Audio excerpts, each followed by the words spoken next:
Welcome back to the New Sentinel, folks. Chukwuka here, and today, I was just looking back at what we covered last episode on redistricting, and it struck me. You really can't talk about elections in this country without running into the Voting Rights Act of 1965. It's just foundational. So, let's set the stage. Before 1965, black folks in the South, especially in places like Mississippi, faced every obstacle you could imagine just to vote. Poll taxes, these so-called literacy tests, grandfather clauses. I mean, in some counties, less than 7% of black adults were registered to vote. That's not a typo, It's staggering, Chukwuka, and every barrier came with the threat of violence too, not just paperwork. Even after the Civil War and the 15th Amendment, states found ways to exclude black voters and other minorities from participation. The Civil Rights Acts of the 50s tried to help, but honestly, they didn't have the teeth to really change things on the ground. What changed everything was the violence in Selma. Bloody Sunday, it was broadcast live. People saw peaceful marchers attacked on that bridge, and finally, the country couldn't look away. Selma galvanized the nation. Sometimes you need a moment that just cuts through, you know? President Johnson gave that "we shall overcome" speech, and the Voting Rights Act really had momentum after that. Passed the Senate 77-19, House 333-85. That's old school bipartisanship there. The act banned voting rules that discriminated by race. Section 2 set up the coverage formula in Section 4B. Then Section 5 was the game changer. If your county had a track record, you needed federal approval before you changed any voting procedures. Pre-clearance wasn't just a suggestion, it was the law. Yeah, and folks forget, pre-clearance didn't target the whole country, just the areas with historic issues. Like Ethan said, it's all about that Section 4B formula. There's a military phrase. I always say, target the hot spots, don't waste resources on cold ground. That's what they did. And as much as I talk about limited government, there was a real point to targeting those places because Mississippi, for example, went from 7% registration to nearly 60% by 69 after the VRA. That's a direct strike on the problem, not scattershot tactics. But it didn't stop there, right? Over the decades, Congress kept extending and expanding the Act, 1970, 1975, 1982, 2006. They banned literacy tests everywhere, gave protections to language minorities, Spanish, Asian, Native American communities too. Section 2 got stronger, which matters today. Each amendment was a response to new ways states tried to exclude the marginalized. And the impact? Thousands of new Black, Latino, Asian, and Native American elected officials over the years. Entire communities finally had a real say in government. True, and I think folks don't realize how big a jump that is. We talked about ground game last episode, but none of that matters if the field's been cleared of the competition before the game even starts, right? If you can keep people from voting, you win before turnout. The VRA at its core was about actually giving everyone a chance to play. Okay, so next up, we're going to get into how the courts chipped away at this cornerstone and what that's meant for real people. Anybody want to take us there?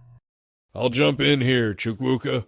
When you look at the VRA's path through the courts, it's like watching a chess match. One move at a time, changing the whole landscape. Allen v's State Board of Elections, 1969, basically said, hey, any change to voting procedures in covered areas, big, small, whatever, needs pre-clearance. And really important, it gave private citizens standing to sue. That was huge because it let people, not just the Justice Department, go after discriminatory rules. Right. And then Beer v. United States, 1976. This was the non-retrogression thing. That meant you couldn't make changes that made it harder for minorities after they'd already been able to vote. Couldn't go backwards, basically. But man, where it all turns is 2013, Shelby County v. Holder. Supreme Court struck down that Section 4B coverage formula, right out. So, no coverage formula? Means Section 5 pre-clearance can't work, even though it's still on the books technically. Shelby was a big deal, undercut the structure. After that, States that used to need pre-clearance just started passing new voting restrictions left and right. Voter ID laws, polling place shutdowns, purges. Instead of stopping discrimination before it happens, now folks have to file a lawsuit after the harm's done. That's a bit like putting out the fire only after your house is gone. And for those who see this as just legal wrangling, you have to remember who pays the price, the people on the ground. Beer made sure minority voting rights couldn't move backward, and Thornburg versus Jingles, 1986, gave us a way to prove vote dilution, 3 big prongs to check if new rules hurt minority power. But with Shelby, litigation is now the only protection, and lawsuits take years. Major Graves, you said once you taught Section 5 like an early warning system. That's gone now, isn't it? Yeah, Olga, I used to explain it to my class. With pre-clearance, you could stop trouble before it started.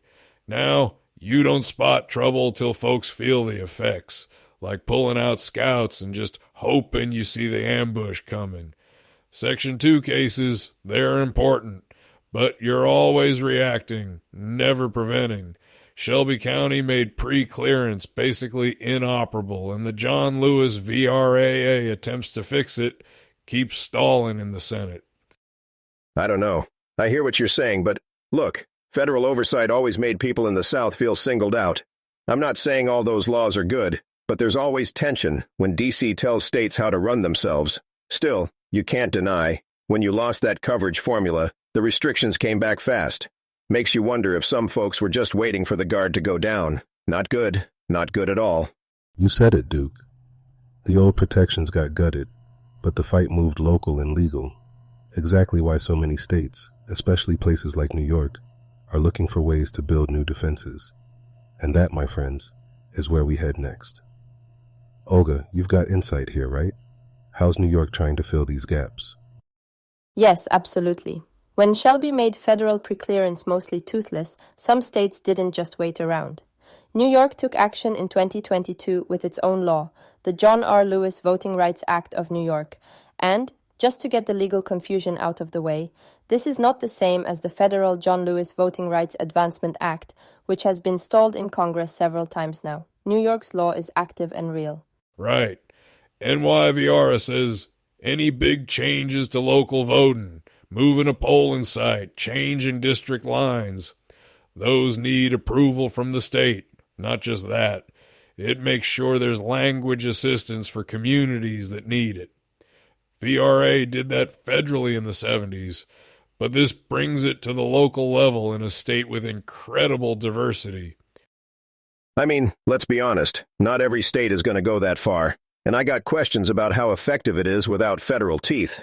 But I'll give credit. It's a proactive approach, like having a local quick reaction force, you know? But you still can only defend your patch unless there's a bigger command structure. Feds are MIA, so it's up to states that want stronger protections to do the heavy lifting. There's energy for it, but also so many hurdles. I did some reporting in Queens this year, real melting pot, lots of immigrant voters. There was a Nepalese community there, people who wouldn't get notices about polling changes if they were only in English. Under NIVRA, cities have to provide ballots and notices in multiple languages, so more people actually know what's happening and can participate. It's a leap forward, but it's a big logistical lift. Translation, community outreach, education. I saw folks at the polls with ballots in Nepali for the first time, but some still got confused or anxious.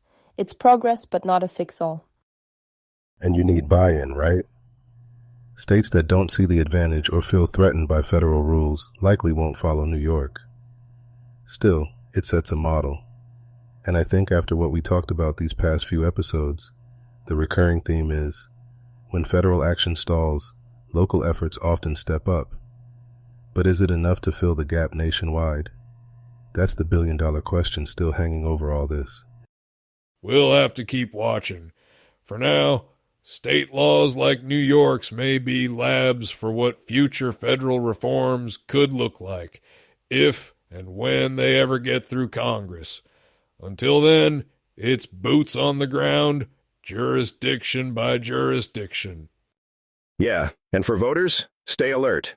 If your state doesn't have something like pre-clearance, what you see now isn't always what you'll get come next election. Read up, demand answers, Everyone's got to pull security on their own rights, I guess. Exactly, Duke.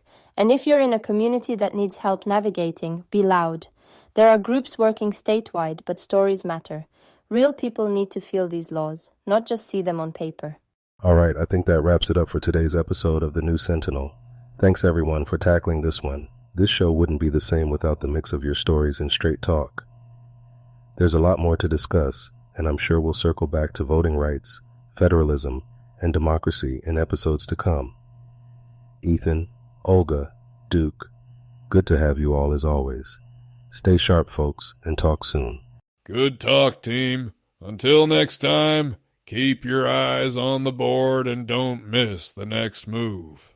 Take care, everyone. Protect each other and your rights wherever you are. Stay safe out there, and don't let them catch you off guard. See y'all next round.